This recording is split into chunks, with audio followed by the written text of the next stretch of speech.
Hi kiddos, this is Miss Stark with another video. This time we will be covering Testing Proportional Relationships Interactive Notebook. As you can see right here, we have the proportional relationships and then we need to find our definition. We can look this up in a couple of different ways. One way is to open a new tab and to type in proportional relationship. Another way is to go down to Tools, go down to Dictionary, and type in proportional relationships.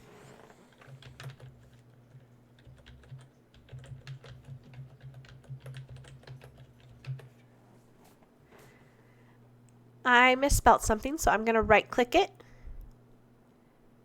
and click the one that is correct. I'm going to click Enter. It can't find anything because the dictionary usually doesn't do too well with two-word definitions. So my best bet is to look it up on Google.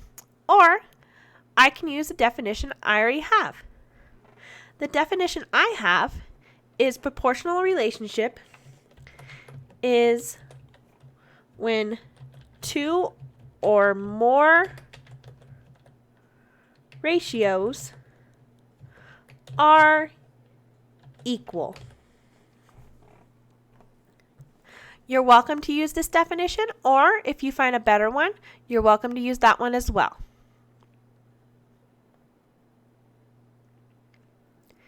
Now, we're going to go over how to find if a relationship is proportional. There are two ways to do this: graphing or finding equal ratios. Graphing is best for 3 or more ratios.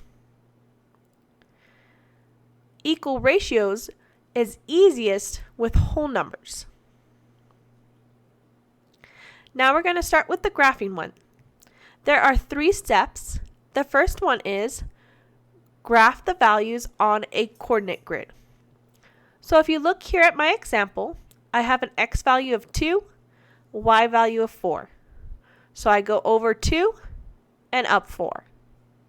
I do the same with the 6 and the 12 and the 10 and the 20. Go over 6, up 12, go over 10, up to 20. I draw a line to connect them. If my line is straight, my relationship is proportional. Otherwise, it's not. As you can see right here, I have a pretty straight line, so that means these numbers, these points on the graph, are proportional.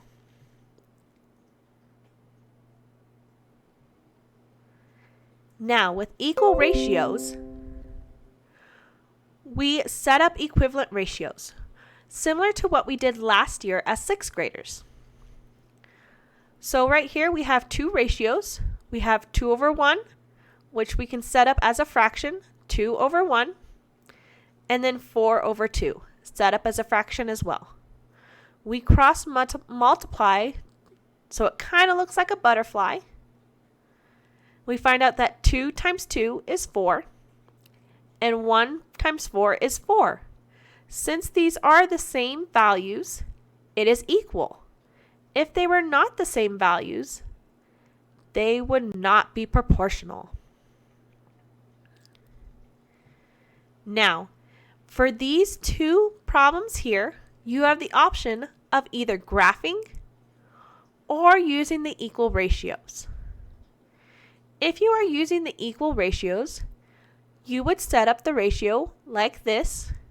So if you were using this one, you would do 2 over 3 and 3 over 4, and then cross multiply to see if they equal each other.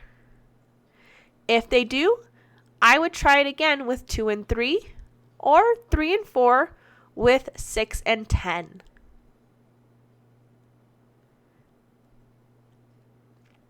You can also graph them by setting up a graph here and plotting the points like we did here.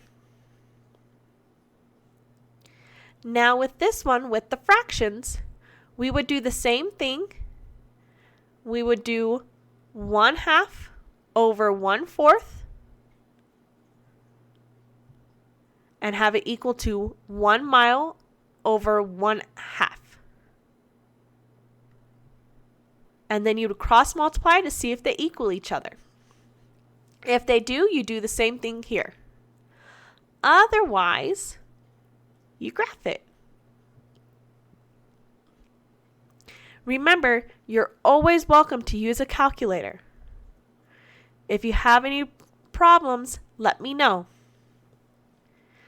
If you have a hard time showing your work by typing, you have a couple different options. You can go to this right here where it says image and take a picture with your camera of your work that you did by hand. Or you can go to something called Google Draw. Draw your picture there and copy and paste it here. If you have any questions, let me know. I hope this video helps you. Feel free to reach me if you want. And I'll see you next time. Bye!